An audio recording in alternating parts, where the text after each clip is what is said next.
Emang sesusah itu, semiskin itu John LBF ini, bos? Udah dibejek-bejek, muka saya diludahin orang aja pernah, bro. Demi Allah, demi Rasulullah. Cuh, itu nggak apa yang gue lakuin? iPhone 7 handphone dia. Handphone gue tuh Oppo yang paling jelek dulu. Oke. Gue tarik iPhone dia, gue banting, bos. Titik baliknya John LBF ini kan katanya semenjak ketemu Pak Sabar ini. Salah. Titik balik saya ketika saya mualaf. Oke, ini gimana, bro?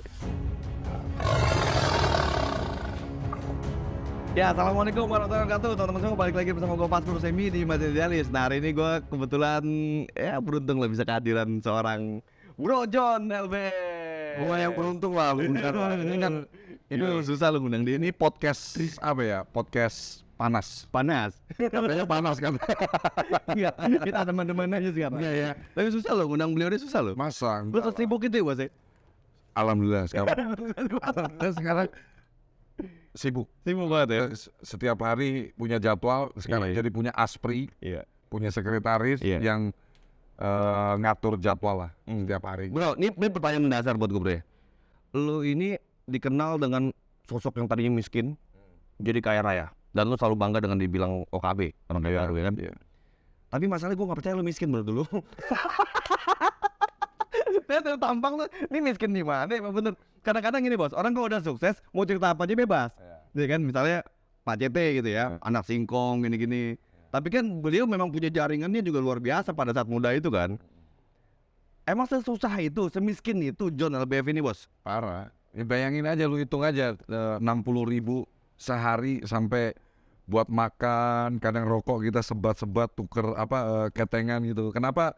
Tadi lu pasti bingung kan, mbak lu sampai udah bikinin kopi, gua nggak mau. Iya. Gua nggak bisa bikin kopi selain yang ini. Ini mesti ada rasa plastik ya. Saya ada begini, jadi kayak sampai sekarang pun ya bro, kayak makan aja bro. Saya kalau diajakin meeting makan di mall aja, bingung aku baca menu itu aku bingung. Oke. Menu lebih enak di warteg, kita nunjuk sini ini nih, ini telur dadar yang ada cabenya, sambel, sop, udah itu aja. Jadi lidah ini nggak bisa disuruh berkhianat gitu. Udah dari dulu makan makanan yang susah, ya udah sampai sekarang jadinya kayak gini. Ya ujungnya makan berapa juga sih harganya kan, bro ya, buat makan ya. Iya, kalau lu mau ngejar kayak gimana? Tapi kan gini, bro, di Indonesia ini kadang-kadang ya, lu punya mau mungkin ini ntar dibilang rasis lagi. Kadang muka kayak lu gini, orang udah dibilang lu orang kaya, walaupun lo misalnya kan banyak nih, ya ada juga yang susah kan, yang keturunan Cina ini kan. Cina nggak punya toko Banyak kan. Tapi kan biasanya orang ngeliatnya, wah ini kalau Cina kaya nih, biasanya kan gitu, bro. Ya. Di kalangan grassroots ya. Cina kan gue cuma dari kelihatan mata doang sipit karena mama gue Cina. Tapi papa gue asli Salatiga, Jawa asli Tulen. Papa saya itu asli kelahiran Salatiga, mama saya Chinese pun juga ibunya itu orang Magelang asli. Jadi keturunan dari Hong Kong. Hong Kong itu memang dari China. Iya. Tapi udah darahnya udah kecampur-campur lah, ibaratnya udah nyampur-nyampur darahnya, enggak pure Chinese gitu. Gado. Memang beneran susah, bro. Memang beneran susah. Maksudnya apa yang saya sampaikan di media itu kan kita bermain media sosial itu kan nggak bisa kita menyampaikan apa yang tidak benar, bro. Karena yang melihat itu siapapun. Gampang terafirmasi sih. Iya, gampang terafirmasi. Iya. Kalau gua bohong, ya orang itu tuh bohong itu sebentar. Makanya apa yang saya sampaikan di podcast, diundang podcast dan lain-lain, ya semua true story, nggak ada yang saya tutup. Kan banyak tuh orang-orang yang iri komentar ke lu kan, wah ini apa bener dia kaya raya gini gitu kan. Gua nggak percaya lu miskin sebenarnya. Itu lu bener miskin nggak? Kalau kaya percaya. Kalau kaya gua percaya, bos. Iya kan? Tapi maksud gua ini lu ngaku miskin ini gua. Iya. Cukup apa bener miskin? Ini satu di antara sekian banyak netizen. Lu termasuk netizen gua gitu ya. Tapi kalau lu percaya gua kaya. Kalau kaya gua percaya, bos. Tapi lu ngaku miskin ini yang gua bingung. Karena poin ini ya, poin orang-orang yang orang-orang yang udah sukses nih, bro. Cerita dia miskin itu pasti kadang-kadang didramatisir, gitu ya. Tapi kalau lu gimana, bro? Gue pernah denger juga lu katanya sampai ngerantau dari Semarang ke Jakarta. Iya, jadi 2007 saya tuh kelahiran Semarang, bro. Lahir di Semarang, dari 3 bersaudara. Saya anak laki satu-satunya, dan jadi anak laki satu-satunya ini beban yang luar biasa banget. Karena apalagi di keluarga saya, papa saya itu termasuk orang yang mendidik saya dengan keras gitu. Selalu ketika nggak sesuai ekspektasi yang diharapkan ayah saya, dia selalu berantemnya sama mama saya. Mama saya sangat manjain saya, jadi selalu tuh anak laki-laki lu tuh satu-satunya tuh yang lu banggain, yang lu manjain tuh hidupnya tuh lontang-lantung kayak gitu. Kita dengar ketika orang tua kita lagi berantem, karena tinggal kita kan rumah kecil gitu ya. Jadi apa yang diributkan orang tua kita juga dengar gitu. Nah itu sebetulnya setiap kejadian di hidup kita, kalau kita jeli menyimaknya, itu semua ilmu, bro. Semua orang itu dikasih part dalam kehidupan dia. Setiap kejadian yang terjadi di hidup dia itu ilmu. Kalau dia jeli menyimaknya dan bijak untuk mempelajarinya, gitu, ya kan? Jadi nama John LBF ini ya, lo punya nama asli yang gue tahu nih Hendry Kurnia Nama Adi. lahirnya itu. Hendry Kurnia Adi Sutikno. Nah, lu nyebutnya juga pakai D lagi kan? Itulah orang Indonesia. Makanya gue malas pakai nama Henry itu. Jadi padahal nama gue tuh keren banget, Henry. Mama saya tanya, kenapa sih dikasih nama Henry? Karena dia terinspirasi sama Bapak Palang Merah Dunia, Henry Dunant. Iya sir. Yang dia menjadi manfaat untuk banyak orang. Ini doanya orang tua saya ketika ngasih nama saya Henry. Nah, cuman orang Indonesia nih kalau nyebut Henry, gue agak pegel. Hotel Echo November Romeo Yankee, jangan ditambahin D, belakangnya Y gitu. Jadi akhirnya nama John itu saya ambil dari nama baptis. Dulu saya seorang Nasrani, saya dapat nama baptis itu Jonathan Henry Kurnia Adi Sutikno, panjang banget nama gua, gitu kan. Nah, diambil depannya doang, karena anak tongkrongan biasa kan enak, John, ngopi John gitu. Jadi akhirnya gue pakai nama John. Nah, John itu LBF-nya itu Lovebird Farm, karena gue cukup lama berkecimpung di dunia burung. Saya sempat belajar dan bahkan sudah berhasil membudidayakan lovebird juga. Makanya ketika kita membudidayakan lovebird itu, untuk kita bisa dikenalin kan terahnya yang bagus itu, lovebird itu dia mesti pakai gelang tuh. Jadi begitu dia lahir, piikan gitu ya, anakan gitu, kita masukin gelang dari kecil gitu. Jadi misalkan kodenya 001 John LBF, itu tanda untuk peternakan saya gitu loh. Jadi di dunia burung itu saya cukup lama kan, makanya teman-teman yang main lomba burung, gantangan dan lain-lain, terafirmasi semua, pasti tahu saya, pasti kenal saya, karena saya ikut terlibat dalam event-event gede kayak Airin Cup, Andika Cup, terus Piala Raja dan lain-lain. Itu kan kita terlibat jadi panitia kayak gitu-gitu. Jadi kalau nggak ada event besar, ya saya mainnya skala RT, skala kecamatan gitu, di Neroktok, di dulu di daerah CBD Safira CBD gitu-gitu. Terus di Buana Gardenia itu ada RC Enterprise gitu-gitu. Jadi kita nyari duit di situ. Sebetulnya ketika saya di titik saya masuk dunia burung itu, sebetulnya posisinya itu nggak enak bro, karena udah nyaris berpikir untuk kayak udahlah gue kayak ngejalanin hidup aja nunggu mati. Nggak ada nyaman di situ, udah bener dapat cover. Sebetulnya nyaman juga enggak, karena gue pernah ngerasain duit. Jadi gue, kalau lu bilang nggak percaya gue pernah miskin, pernah susah, itu ada benernya, ada enggaknya. Ada benernya itu ketika saya ngerantau ke Jakarta tahun 2007, saya benar-benar demi Allah bawa duit cuma 100.000. Naik motor dari Semarang, perjalanan sekitar waktu itu 8-9 jam lah. Benar-benar gue nekat. Karena waktu itu saya sempat kuliah. Naik motor, lo bawa motor sendiri? Bawa motor sendiri. Motor apa tuh? Jupiter Z H6816 HS. Kalau ada yang punya motornya gue beli. Mau berapa kali lipat? Ya mau 10 kali lipat. 10 kali lipat lo beli? Apa? Itu saksi perjuangan lo tuh ya? Saksi perjuangan gua. Kalau ada tuh Honda Yamaha Jupiter H6816 HS, plat nomornya. Itu sejarah gue yang nganterin gue ke Jakarta itu motor. Cuman udah nggak tahu kemana itu. Tapi gue yakin mungkin melalui podcastnya Vasco ini bisa ada orang yang punya motor itu. Bisa DM langsung Instagram lo tuh ya? Bisa. Itu. Jadi saya ngerantau dari Semarang ke Jakarta. Itu sebetulnya karena frustasi juga bro. Aku tuh zaman dulu itu kan orang-orang impiannya itu bisa kuliah di teknik informatika. Itu jurusan yang paling seksi kala itu. Karena internet, komputer kan lagi berkembang. Saya lulus 2004 dari... Lo kelahiran 85 ya berarti? 85 ya. 85. Waktu lulus SMA, saya waktu itu orang tua saya bisa ngedaftarin dan lain-lain, tapi sampai semester 3 udah nggak ada duit lagi, akhirnya gue keluar. Enggak, lu semiskin itu dulu. Parah bro. Bokap nyokap kerja apa dulu? Kalau kamu tahu jadi papa saya itu ngumpulin apa ya, karton-karton box gitu loh. Pemulung. Ya kalau dibilang pemulung enggak juga ya, bukan nyari di tempat sampah gitu, bukan. Jadi kayak Ngumpul ya pengepul lah ya. bisa dibilang kayak pengepul gitu lah. Jadi Ya pengepul kan nggak susah juga, Bor. ya, Ya dibanding gua sekarang, maksud gua ya, bisa inilah. ya terus selain itu papa saya juga kan waktu itu orangnya itu basicnya juga marketing gitu loh. Jadi pernah di asuransi prudensial juga gitu kan. Jadi saya School of Life belajar learning by doing, kayak nawar-nawarin orang untuk produk apa-apa segala macam, karena saya juga sering ngikutin papa saya waktu dia lagi presentasi produk asuransi dan lain-lain. Pernah satu kejadian Memang darah jualan, darah marketing ya. saya pulang sekolah bro, SMA itu saya ingat banget, naik mobil pickup lah. Papa saya dulu ada mobil pickup untuk ngangkutin itu kan. Dia sambil nawarin asuransi, disiram air bro, serius, nawarin asuransi perusahaan, disiram air sama toko bangunan. Saya udah mau ambil kunci roda itu, mau saya gebuk orangnya. Papa saya bilang apa? Itu umur berapa dulu? SMA. SMA ya. Papa saya bilang apa? Panggilan orang Jawa itu kalau anak laki-laki itu nang.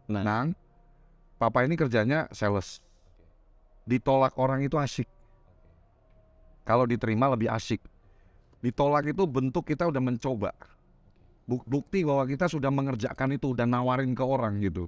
Jadi papa saya secara tidak langsung tuh juga ngajarin skill-skill saya ketika saya berhadapan dengan pelanggan saat ini, nawarin produk dan lain-lain. Ilmu marketing saya tuh orangnya bro, kalau suruh baca dokumen bro, mendingan gue diajak berantem. Jujur, sampai sekarang lebih baik orang yang bacain, saya dengerin. Oke. Saya lemah di situ bro, tapi saya kuat di penglihatan sama pendengaran. Kalau kamu ngomong sama saya cukup sekali, saya akan inget terus. Tapi kalau saya suruh baca bertumpuk-tumpuk begini dokumen gitu, itu kelemahan saya bro. Jadi saya orang yang sangat punya intelijensi yang IQ saya pun tinggi bro. ya. IQ saya pun sangat superior gitu. Berapa IQ-nya John Bev ini? Berapa ya? 160 kok berapa kali ya? 160 kan ya? 150, 160 kali ya mungkin. Gua kira gua udah tinggi anjing, gue di bawah situ gua dia. 100, Gua 140, oke. 160-an. Lu pernah tes? Ada tesnya, masih ada. Very superior banget. Sangat superior. Tapi biayanya 140 loh. Iya, 140-an. 160 kalau nggak salah ya bro. Tapi pokoknya aku tahu tulisannya itu, aku agak kurang bisa konfirmasi. Tapi tulisannya sangat superior. Kan waktu kita sekolah kan ada tuh di tes IQ dan lain-lain, itu sangat superior gitu. Jadi nyambung ke cerita, kamu nggak percaya bahwa Kelemahannya ngebaca kelemahannya. Ya, saya beneran miskin bro. Bahkan saya waktu kecil saya selalu bilang sama orang tua saya, "Ma, kita kok kayak anak kucing sih, Ma. Pindah dari satu tempat ini, pindah ke tempat lain. Rumah kita." Mama saya itu baru punya rumah setelah saya sukses hari ini, bro. Serius. Orang tua saya baru saya beli rumah setelah saya sukses ini. Seumur hidup beliau nggak pernah. Keluarga kami keluarga miskin semua. Nggak ada tuh teranya, oh mungkin lu kaya karena dibantu sama saudara lu, punya perusahaan apa. Nggak ada. Nggak ada, bener-bener kalau orang Jawa bilang bukan balungan gajah. Oke. Kita terawan biasa-biasa aja. Cuman bedanya mungkin saya sama orang-orang lain, saya itu orang yang suka belajar, menyimak segala sesuatu, dan saya orangnya pemikir gitu loh. Kok orang itu bisa ya? Gimana caranya? Bahkan saya selalu mengandai-andaikan orang yang punya mobil itu dia harus punya penghasilan berapa sih untuk dia bayar cicilan, untuk dia nanti biaya hidup. Jadi ketika saya melihat orang lain yang hidupnya lebih enak daripada saya bukannya iri, tapi saya kepo. Keponya tuh kira-kira kalau dia punya rumah di sebuah perumahan, harga rumah segini, dia tuh harus punya income berapa sih untuk bisa membeli rumah di salah satu perumahan ini, mobil ini segala macam. Jadi kalau dibilang kepengin, tapi nggak yang terus kayak jadinya iri yang nggak jelas gitu. Saya tuh orangnya mikir, jadi otak saya buat bekerja untuk mengimajinasikan sendiri, kira-kira orang itu kerjanya apa ya, income-nya dari mana ya, penghasilan per bulannya berapa ya, kok dia bisa punya rumah di situ, punya mobil, punya apa segala macam gitu.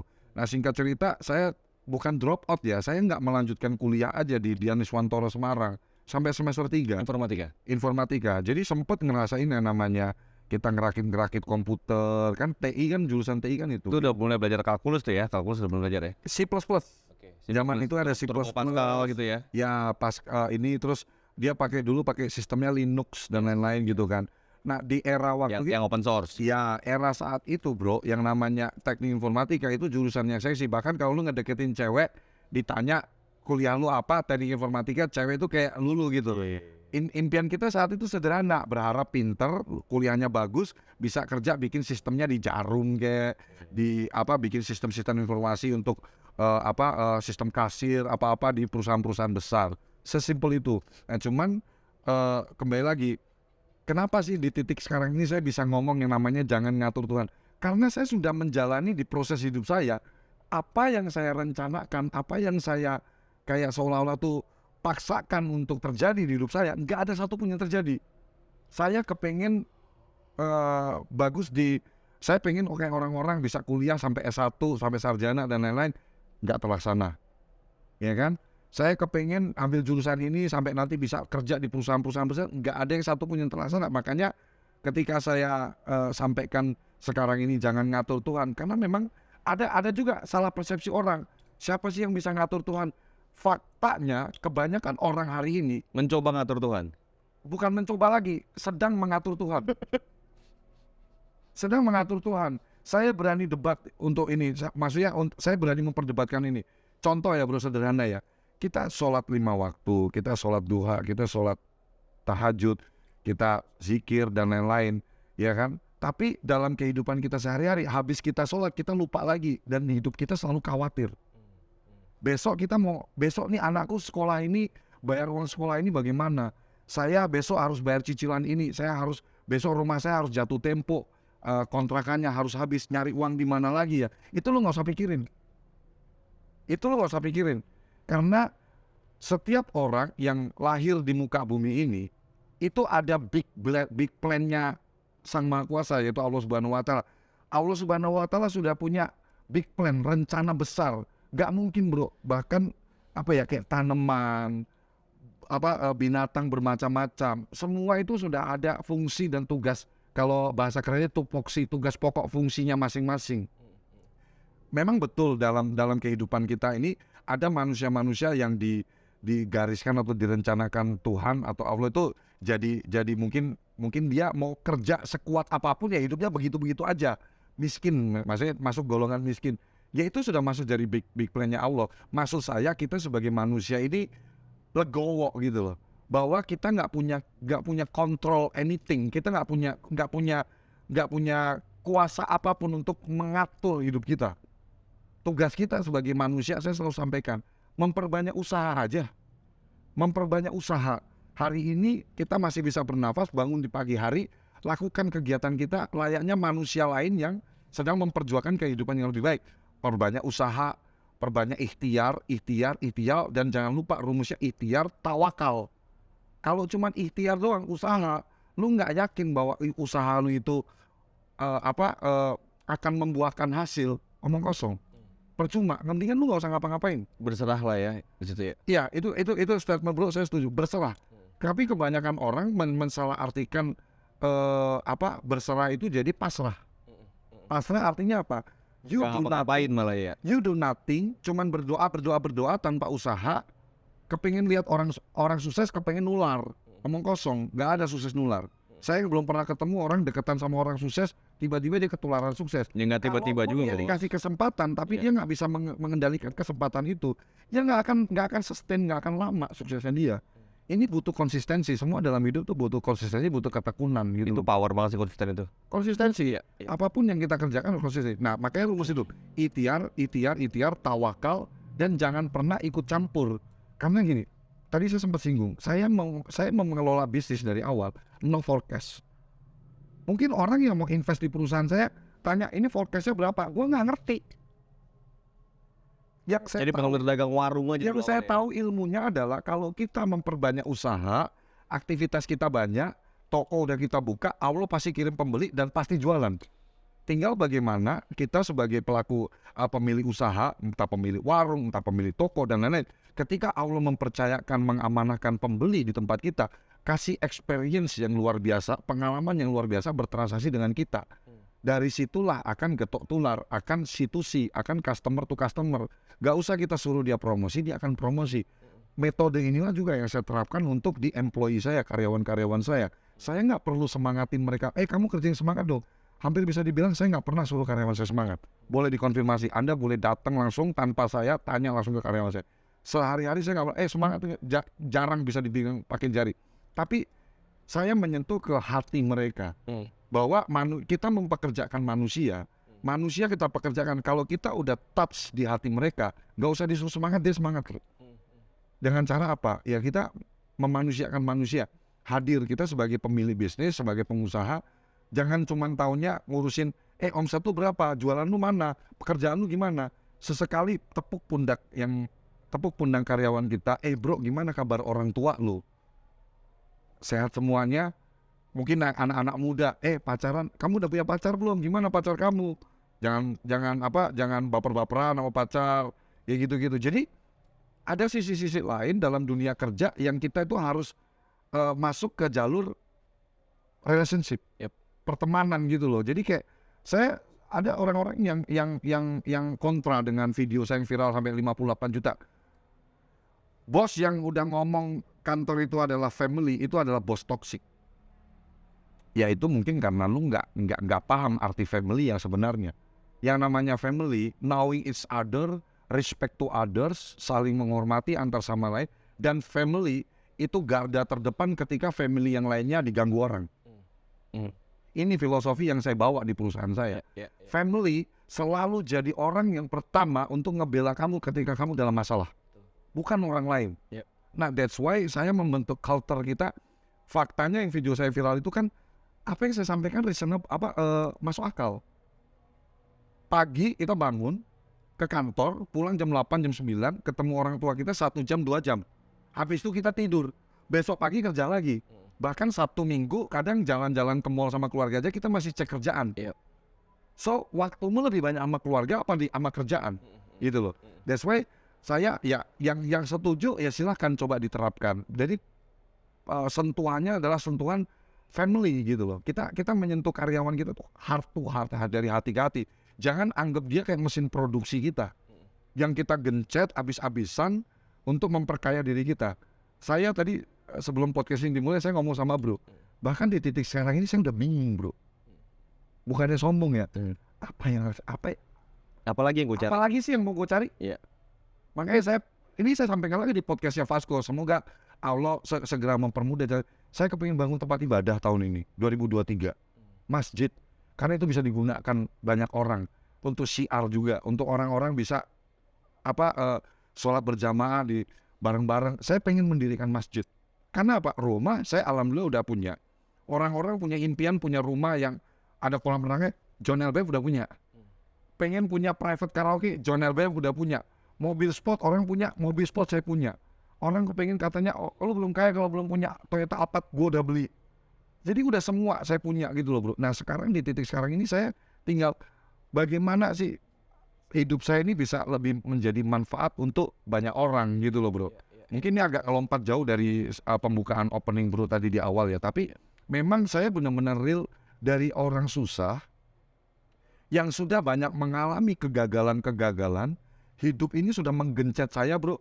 Ibarat tuh udah jatuh bukan ketimpa tangga lagi bro. Udah dibejek-bejek, muka saya diludahin orang aja pernah bro. Demi Allah, demi Rasulullah. Karena apa? Orang nggak mampu, orang nggak punya.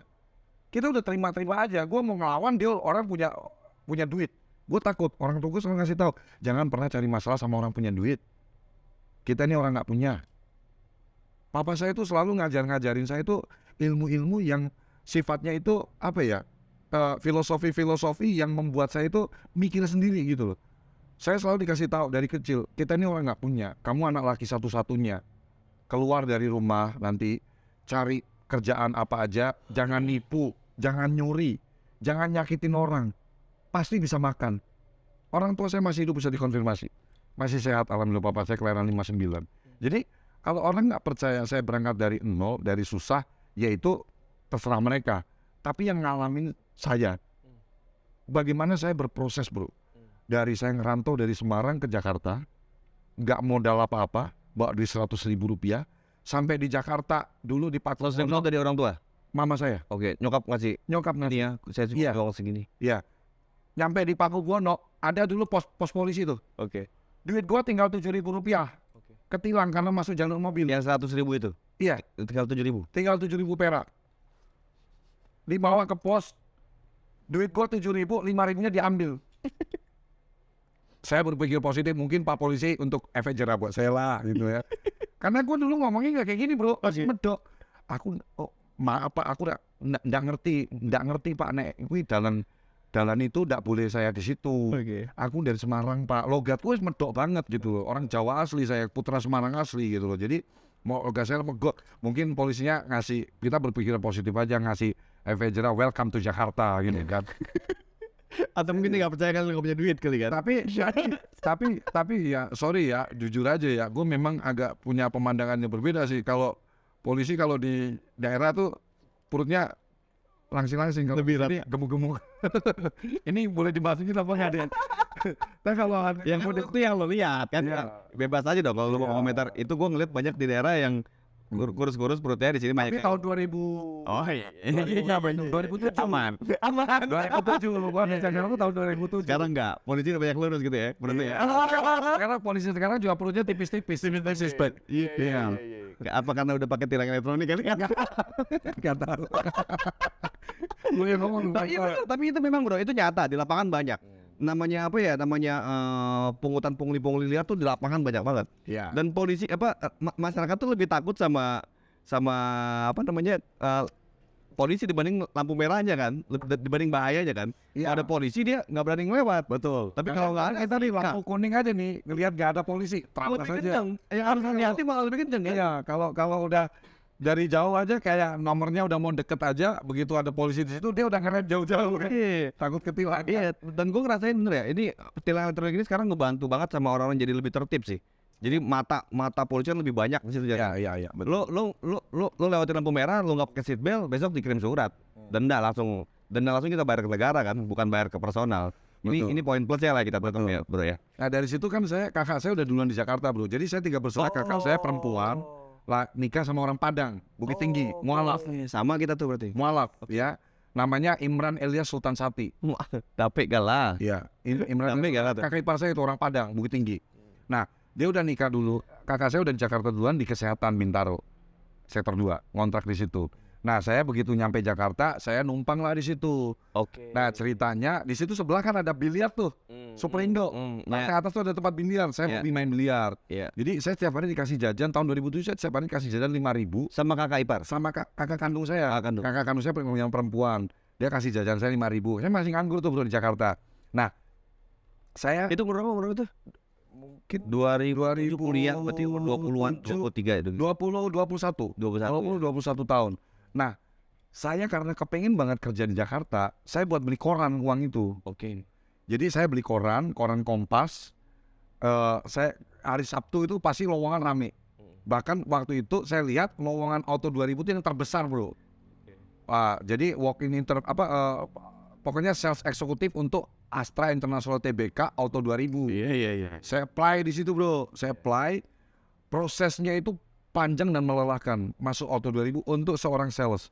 Jadi audisinya kayak audisi Indonesian Idol bro di Gaya Motor 3. Kami datang ke sana dari pagi sampai malam sampai sore. Alhamdulillah dari ribuan orang 4 orang termasuk saya keterima bro. Oke. Jadi satu di Sudirman, saya di Cilandak, Auto 2000 Cilandak, ada di Tebet Supomo, ada di Tebet Saharjo. Angkatan saya ini yang keterima dari seleksi untuk mencari sales itu ada 4 orang. Saya penempatan di Cilandak. Waktu itu kepala cabangnya Pak Riki Martawijaya. Saya sebutin semua, jelas namanya. Jadi lu mau masih inget ya? mau nyari jejak histori gua tuh pasti ketahuan semua. Nggak mungkin gua bohong. Iya. Auto 2000 Cilandak TB Simatupang. Iya. Merah Kartini. Iya. Saya masuk di situ. Awal-awal saya nggak punya teman bro kerja di situ. Otomotif itu kan kerjanya pameran sama canvassing. Iya. Nah, saya itu orangnya nyimak dan suka belajar. Awal pertama saya pameran di Carrefour Lebak Bulus. Saya ketemu orang gemeter bro, nggak berani lihat muka orangnya. Pak, saya dari Toyota pak, demi Allah kayak gini. Nah, Tapi bedanya saya adalah ketika saya mengalami kendala, saya nggak mau diem. Saya tanya ke pimpinan saya, Pak gimana sih Pak biar pede kita jelasin sama orang. Diajarinlah ilmu belajar sama cermin. Kamu ngobrol dulu deh sama cermin, latihan. Masa lu ngomong sama diri lu sendiri nggak berani? Saya beneran Bu, habis dikasih tahu, kan orang polos kita ya, orang kampung gitu. Oh ya udah, arahannya bos saya itu. Saya ke toilet bener-bener, saya ngobrol. Halo Pak, kok muka aku nggak enak ya, aku lihat sendiri. Saya perbaiki agak senyum. Halo Pak, kok masih nggak enak ya? Saya perbaiki lagi. Akhirnya, halo selamat pagi Pak. Halo latihan terus. Ini yang saya lakukan. Konsistensi, saya praktis. Makanya ada istilah practice makes perfect. Latihan membuat kamu sempurna gitu. Saya terus latihan. Akhirnya memberanikan diri. Pertama di lingkungan temen, role play sama temen. Udah mulai luas. Akhirnya ke pameran. Alhamdulillah bro, jualan saya pertama bukan dari pameran, tapi dari orang di daerah perusahaan yang punya kantor di Pondok Indah. Itu brosurnya, kantornya tiap hari gue kasih brosur gue. Sampai dia nomor itu, yang brosur ke situ. Sampai orang itu purchasingnya, saya lupa namanya ibu-ibu. Kenapa ibu beli mobil sama saya? Biar lu nggak nyampah lagi di alamat kantor gue. Serius. Biar kalau lu udah beli sama lu kan lu nggak kelempar lagi, lu nanti bisa kita ada nomor telepon gua dan lain-lain. Akhirnya jualan saya pertama bukan dari pameran tapi dari sampah yang brosur. Kan kalau otomatis kan ada gambar brosur di strapless, terus ada price list, udah kita lempar tiap hari. Dulu gua bikin itu stempel, ada nama gua, nomor telepon distempelin satu-satu tiap pagi. Itu kerjaan gua tuh nyetempelin brosur buat dibagi canvassing. Terus Menara Erickson Pondok Indah itu saksi juga bro. Gua canvassing pakai kartu nama, masuk ke lift.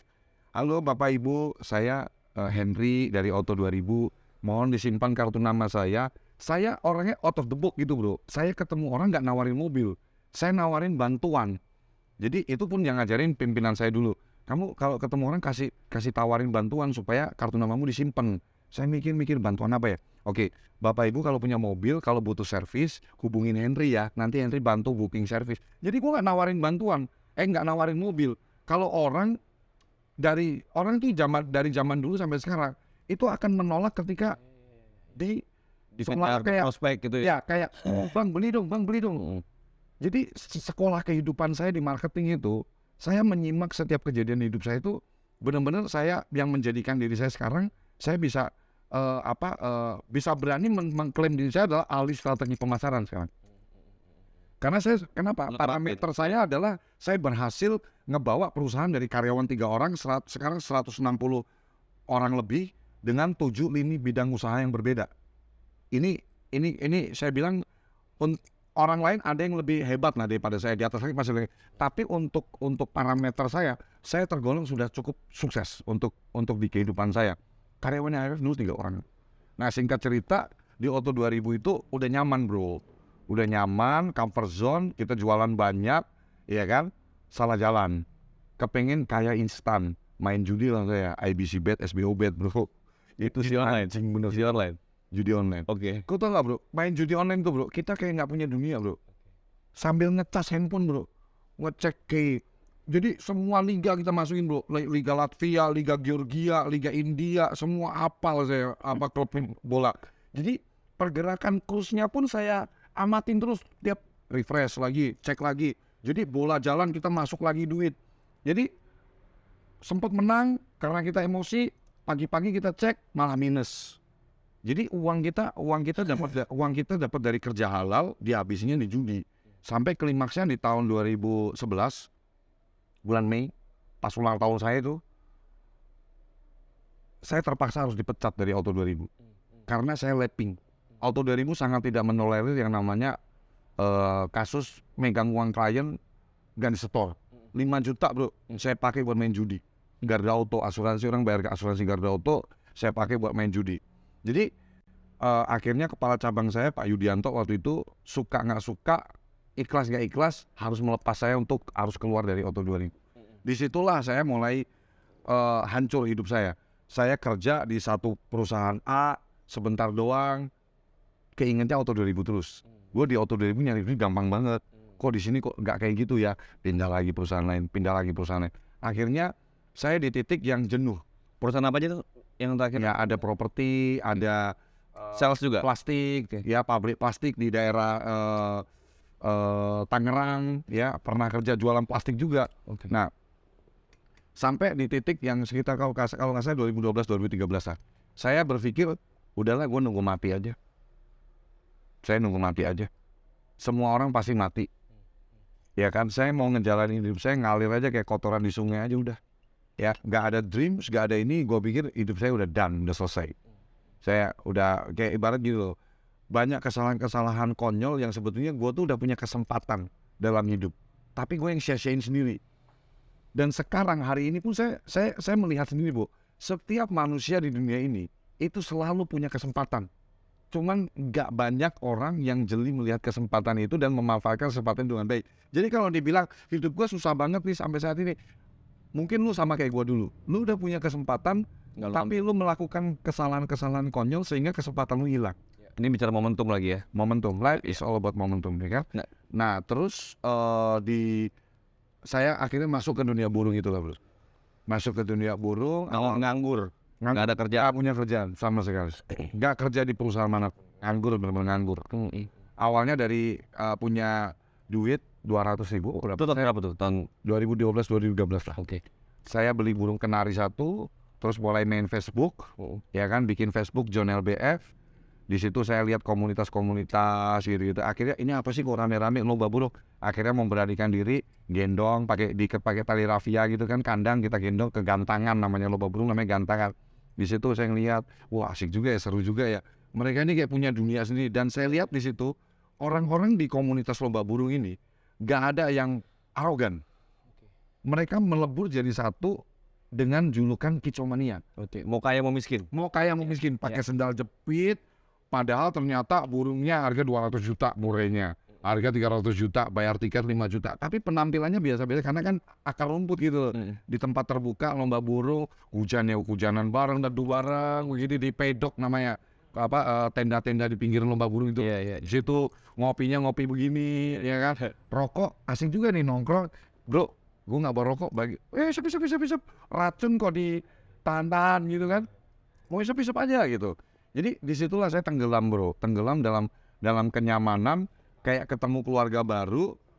Udah nggak mikirin wadon, nggak mikirin cewek. Udah gue tiap hari ngembun, pagi-pagi ngembun burung biar gacor. Ya kan, nanti disemprotin, mandiin. Bahkan ada cara ekstrim. Gua ada juga burung satu tuh. Iya, iya ngompet itu, bro. Sampai gue pegang, gue celupin ke air, biar napasnya kuat, gitu-gitu.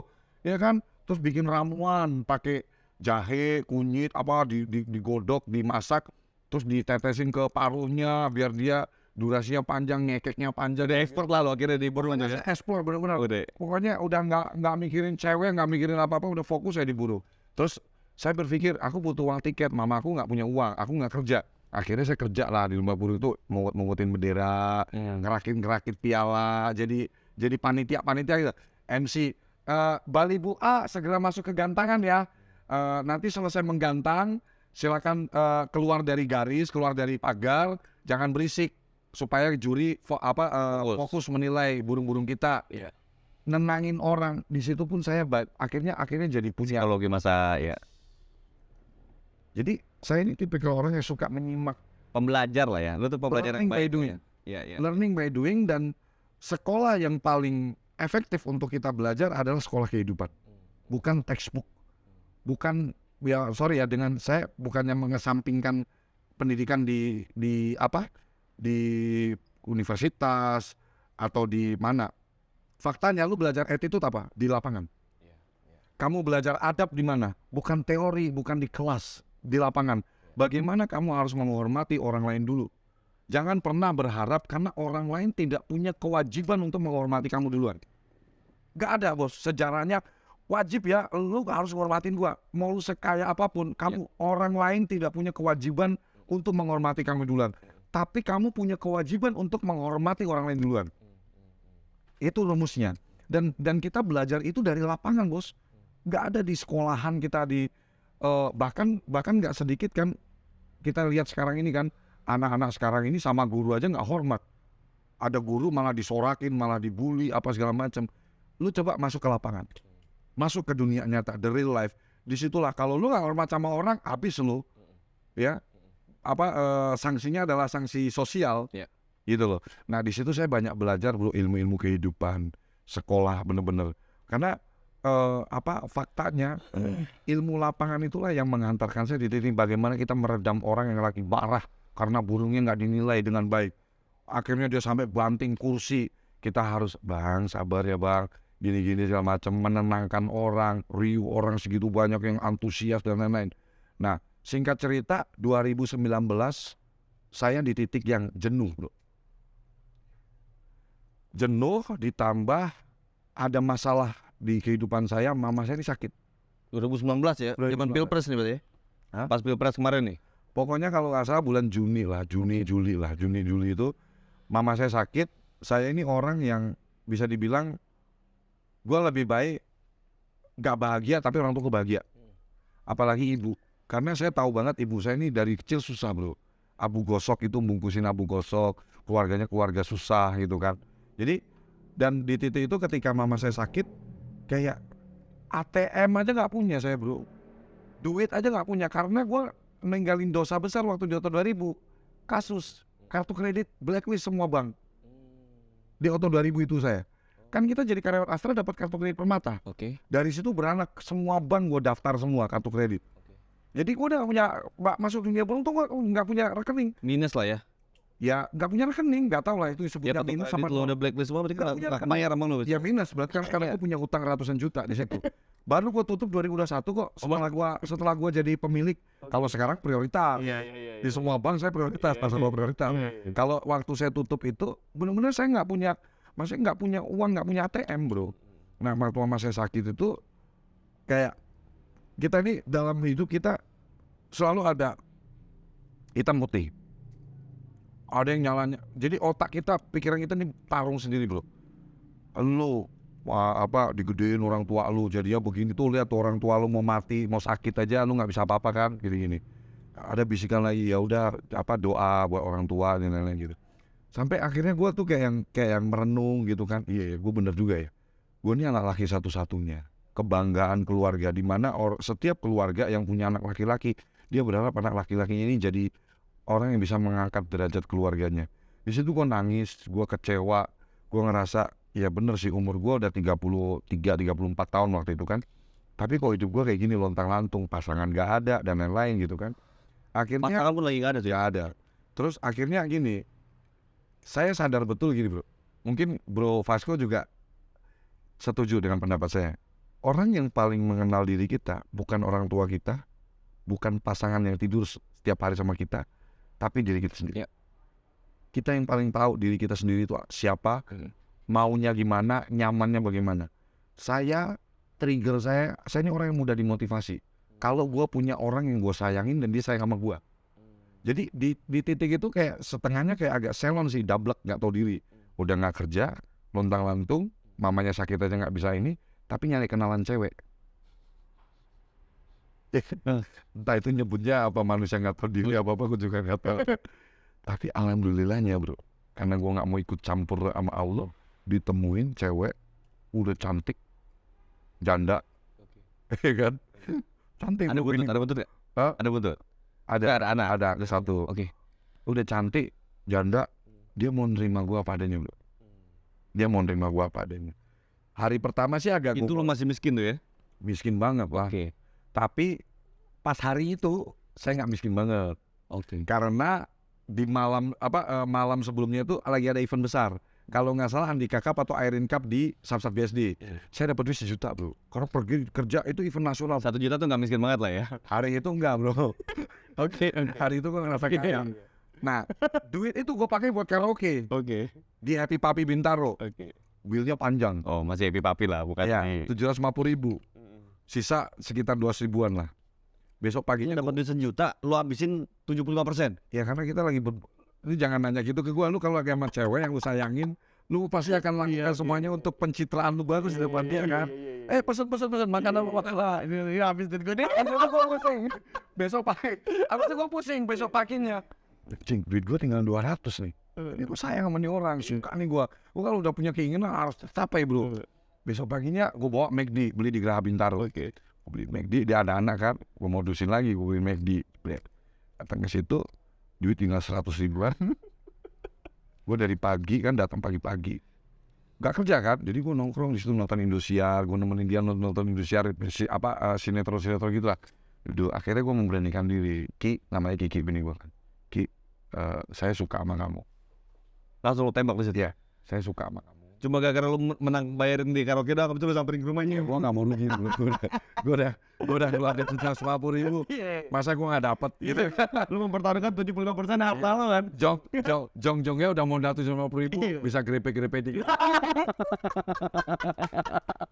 Minimal gitu ya. Minimal gak rugi amat lah ya, gue bilang. Tapi gue waktu itu gue bilang gini, Ki, saya suka sama kamu. Tapi saya sadar posisi, agak puitis sedikit ngobrolnya, jadi terstruktur banget. Saya suka sama kamu, tapi saya sadar juga diri saya gitu. Hari ini saya belum kerja, saya juga gak punya rumah. Tapi gue belum bisa bilang insya Allah karena gue waktu itu masih Kristen kan. Gue bilang, tapi saya bukan orang males.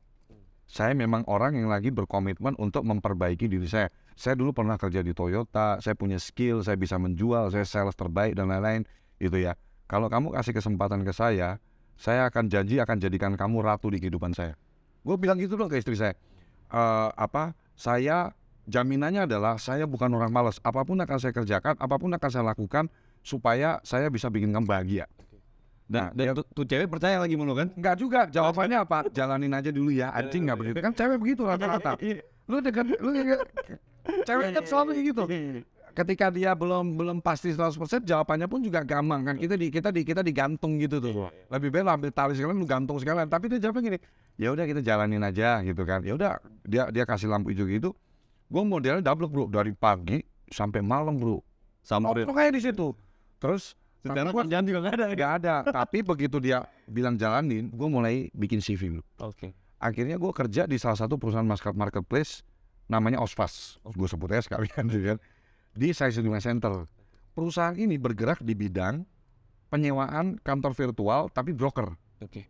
Jadi lu punya kantor virtual, brandnya A, brandnya B dan lain-lain. Dia titip ke sini, Dia marketplace lah ya. marketplace-nya. Nah, di sinilah saya kenal Pak Sabar, bro. Pak Sabar foundernya High Five. Cabangnya dulu di Kelapa Gading, satu doang. Nah, di sini saya silaturahmi sama Pak Sabar. Jadi tanggal 5 Agustus saya mulai kerja di perusahaan tersebut. Oh, 2019. 2019. Oke. Nah, begitu saya kerja, memang istri saya itu punya andil penuh lah, andil besar di hidup saya. Jadi yang modalin saya kerja pun istri saya. Karena pas saya kasih tahu bahwa saya keterima kerja, mama gue bukannya seneng malah bingung. Besok kamu modalnya bagaimana? Ini yang saya terapkan di perusahaan saya, bro. Karyawan yang baru saya pertama kali kerja, keterima kerja, yang saya tanya adalah kamu punya duit nggak besok buat ongkos? Demi Allah, boleh dicek. Karena apa? 2019 saya pernah ngalamin yang namanya keterima kerja. Orang tua gue bukannya seneng, besok gue beli kemeja bagaimana? Gue pakai ongkos dari mana? Ini yang orang kadang pengusaha nggak jeli di situ. Dia main terima karyawan tanpa dia tanya, besok kamu punya ongkos nggak buat kamu ke kantor saya? Secara utang aja jangan masih banyak gitu kan, dia bingung ya. Nah, jadi karena saya pernah ngalamin hal pahit, saya nggak mau orang lain ngalamin hal pahit. Saya punya kemampuan sekarang, so saya tanya ke dia, gitu, ke karyawan-karyawan. Kalau nggak dia nggak akan maksimal juga kerja buat lo. Yes, pasti. Nah, dari situ mama saya sampai pinjam ke pembantu rumah. Jadi minjemnya bukan sama tetangga, tapi pembantunya 500.000. Terus istri saya ke ATM ngambil duit 1 juta buat saya modal dan lain. Ini modal 750.000 dapat 1 juta. Aduh. Tapi udah gue bayar lunas bro sekarang gitu dia udah 100% tuh 130%. Tapi sekarang bini gue udah menang banyak atas Dia kan nggak tahu bang, gambling. Ya Lu masih miskin kan? Gambling enak aja lu kayaknya bisa ngomong gitu kan.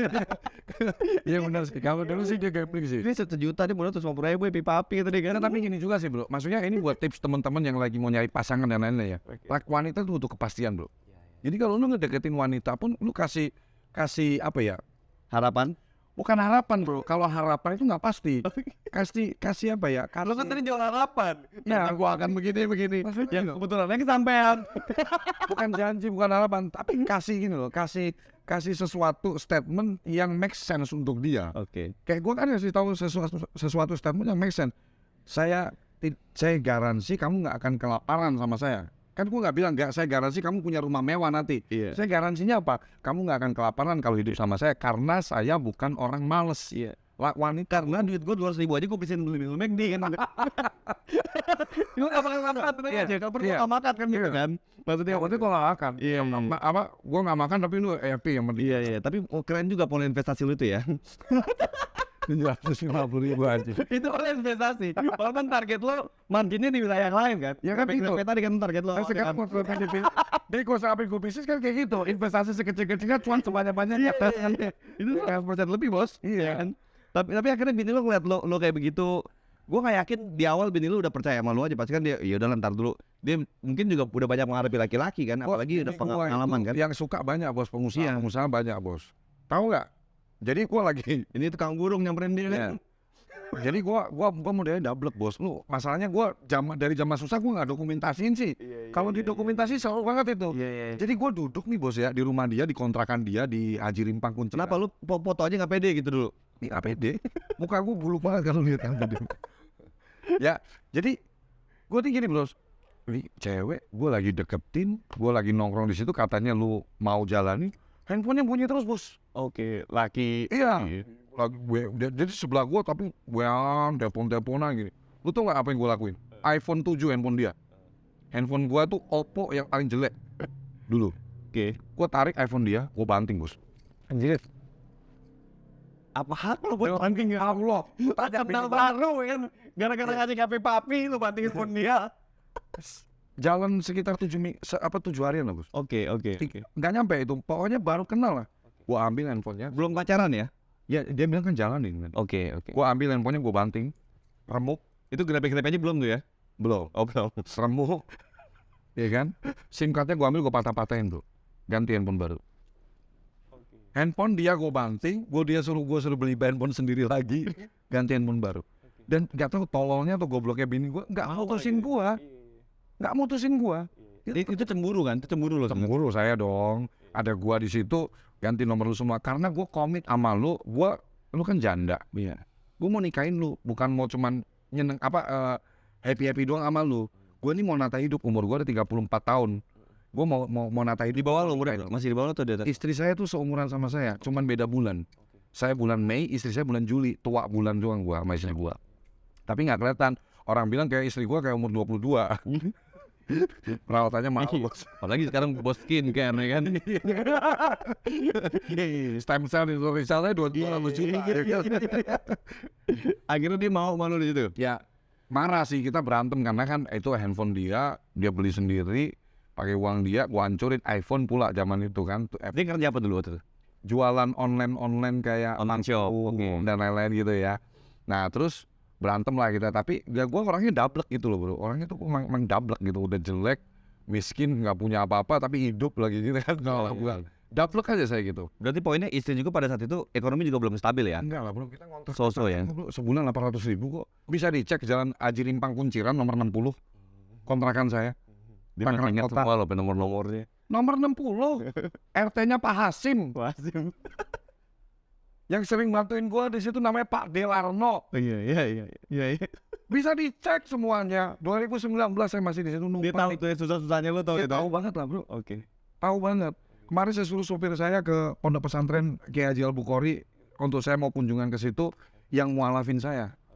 Itu saksi hidup saya. Gimana gua kerempengnya dulu kerja di Oslos gaji 6 juta.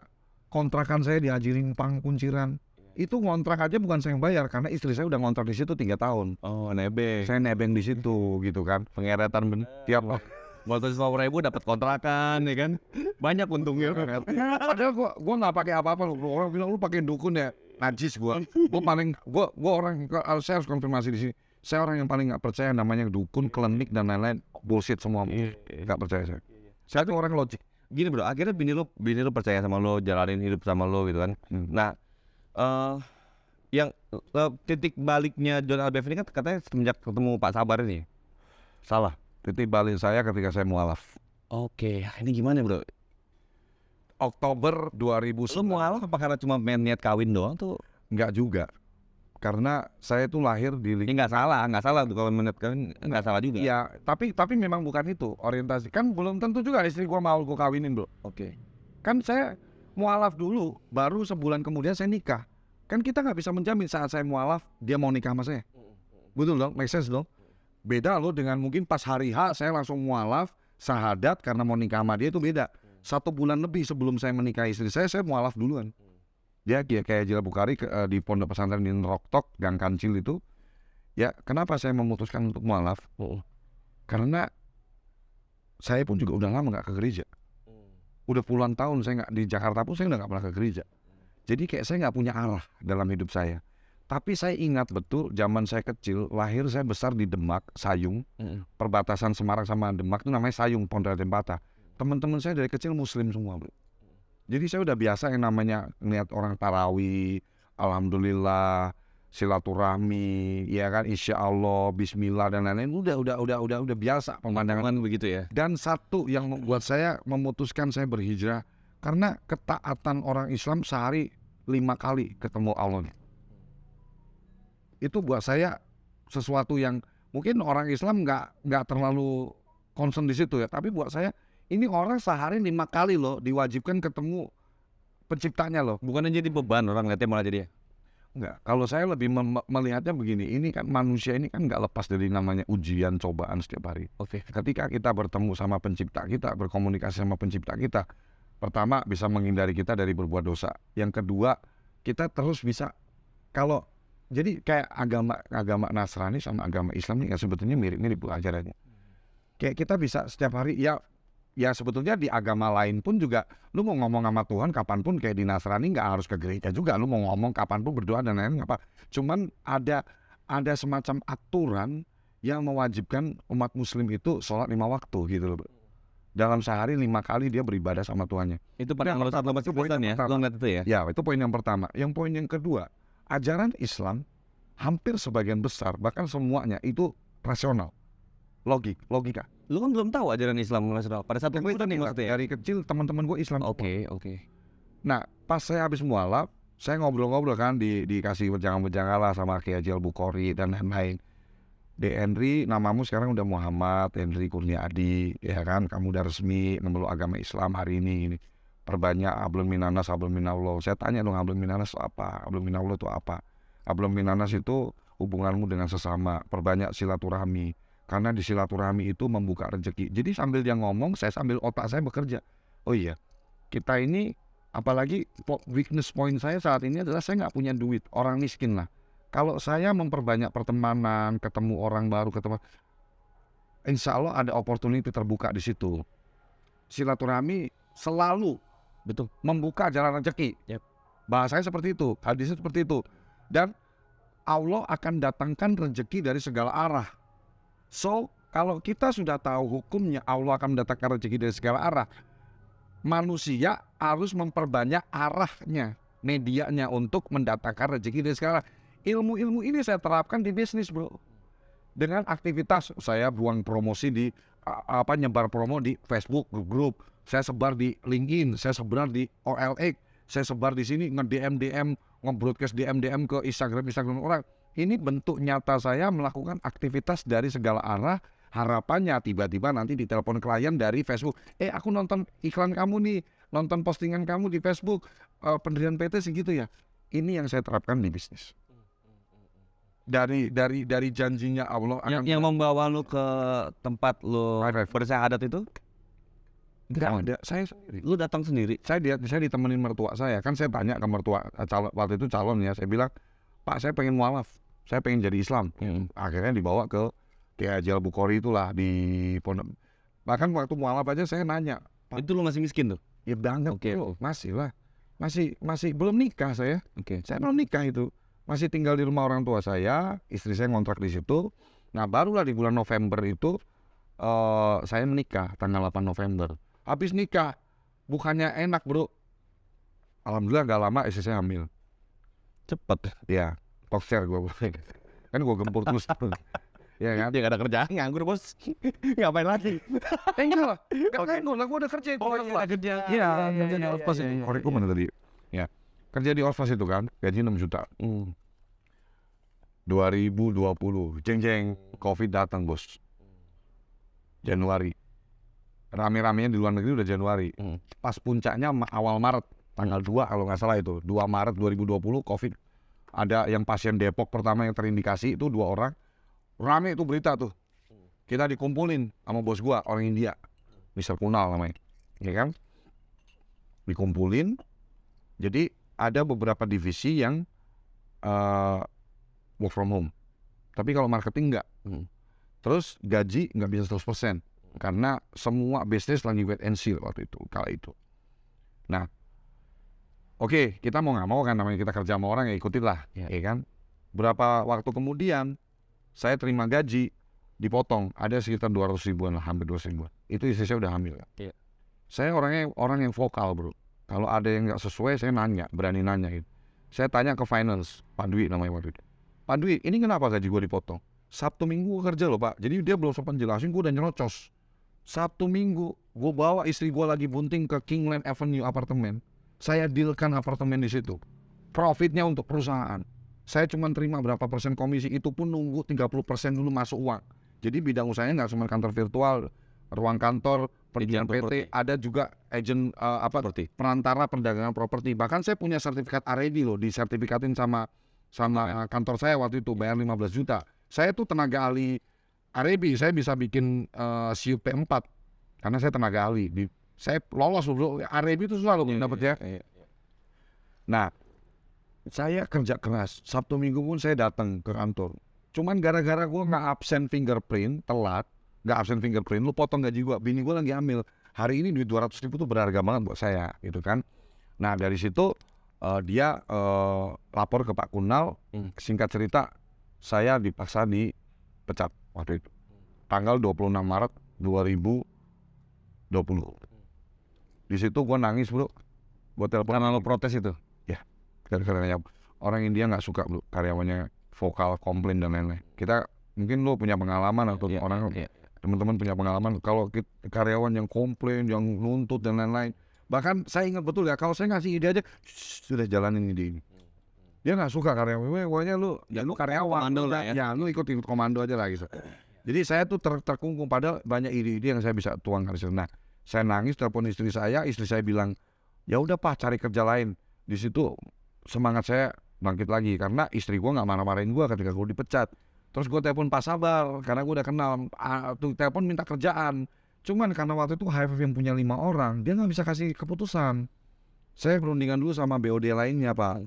Ya udah gue masuk lagi. HFF juga belum besar waktu itu, masih kecil ya? Belum.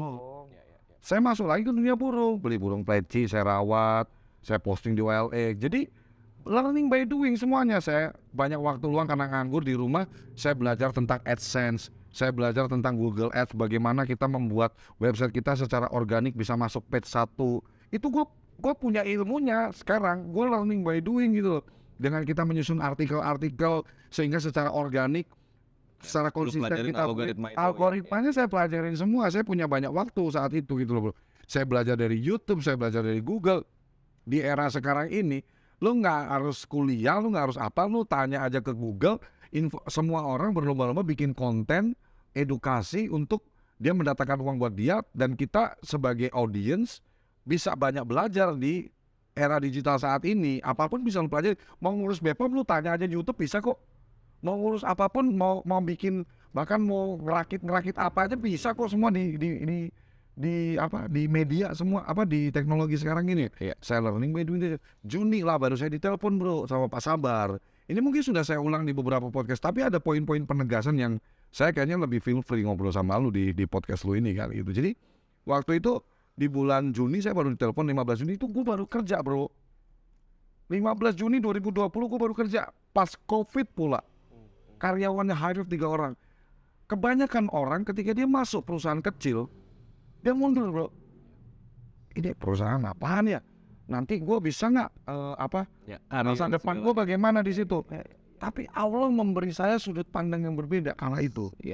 Saya melihat perusahaan HFF yang kecil itu, saya bilang lu justru banyak bisa belajar di situ. Saya digaji belajar. Yes, digaji belajar, dan satu, saya pernah kerja di perusahaan sebesar Astra. Sebagus apapun saya kerja di sana, nggak terlalu nampak bro. Kompetisinya, senioritasnya juga tinggi gitu. Yang lo bisa itu doang. Iya, belajar itu doang gitu ya. Harapan saya, ekspektasi saya, ketika saya kerja bagus di perusahaan HFF ini, ya, gue kerja bagus, bos gue pasti lihat. Gue tahu sosoknya Pak Sabar orang baik karena Minimal lu gua diajak, kenal. benar. Ya minimal nggak pernah kebayang jadi pemilik perusahaan sih. Enggak diajak nemenin ngobrolin ini. Iya, kan nambahin knowledge lu. tapi waktu itu saya nggak pernah berespek untuk menjadi owner sih, karena nggak kepikiran juga bro, gimana caranya bro, how, nggak ngerti. Iya. Minimal kalau saya kerja bagus, minimal saya jadi manajer, kepala cabang atau apa lah kayak gitulah. Nah di situ begitu saya 16 Juni saya mulai kerja, saya kayak orang gila bro kerjanya, pagi siang malam. Saya dikasih tugas apapun saya selesaikan semuanya dan saya kasih report ke Pak Sabar. Pak Sabar boleh sih lu undang podcast jadi dia bisa cerita semuanya supaya benar-benar clear gitu loh, bahwa apa yang saya raih hari ini 1 juta % hasil kerja keras dan bos terbesar saya adalah Allah Subhanahu Wa Taala, titik.